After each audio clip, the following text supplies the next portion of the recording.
ব্যথা ফেলে হাসে পুরুষ, খুশির দিনে কাঁদে, নীরবে একা জ্বলে যাওয়া পুরুষ সফলতায় প্রিয়জনকে খোঁজে।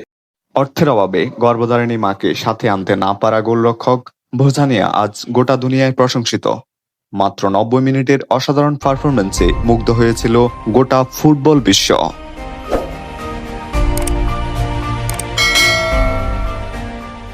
নিশ্চিত ৬০টি গোল সেভ করে স্পেনের মতো শক্তিশালী দলকে একাই রুখে দিলেন ভোজানিয়া। আফ্রিকার পশ্চিম উপকূলে আটলান্টিক মহাসাগরের তীরে অবস্থিত ১০টি আগ্নেয় দ্বীপ নিয়ে গঠিত দ্বীপরাষ্ট্র ক্যাপ ভার্দে। আনুমানিক ৫ লাখ জনসংখ্যার এই দেশটি ফিফা ওয়ার্ল্ড কাপ ২০২৬-এ প্রথমবারের মতো খেলার যোগ্যতা অর্জন করে। নিজেদের প্রথম বিশ্বকাপ ম্যাচে ক্যাপ ভার্দে শক্তিশালী স্পেনকে ০-০ গোলে রুখে দিয়ে পুরো বিশ্বে আলোড়ন সৃষ্টি করে।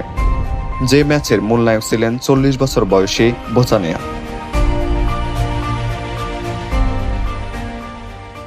পুরো ম্যাচে অন্তত ১০টি গোল রক্ষা করে আবারও প্রমাণ করলেন বয়সের হিসাবটা শুধু সংখ্যা মাত্র।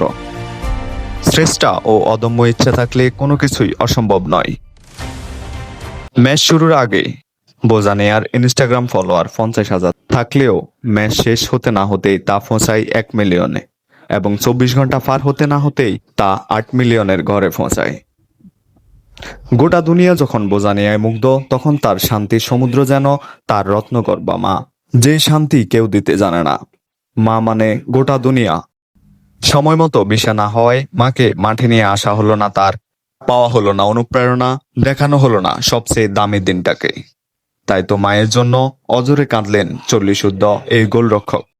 ৪০ বছরের এই বেহিসাবি জীবন মাত্র ৯০ মিনিটেই বদলে গেল তার।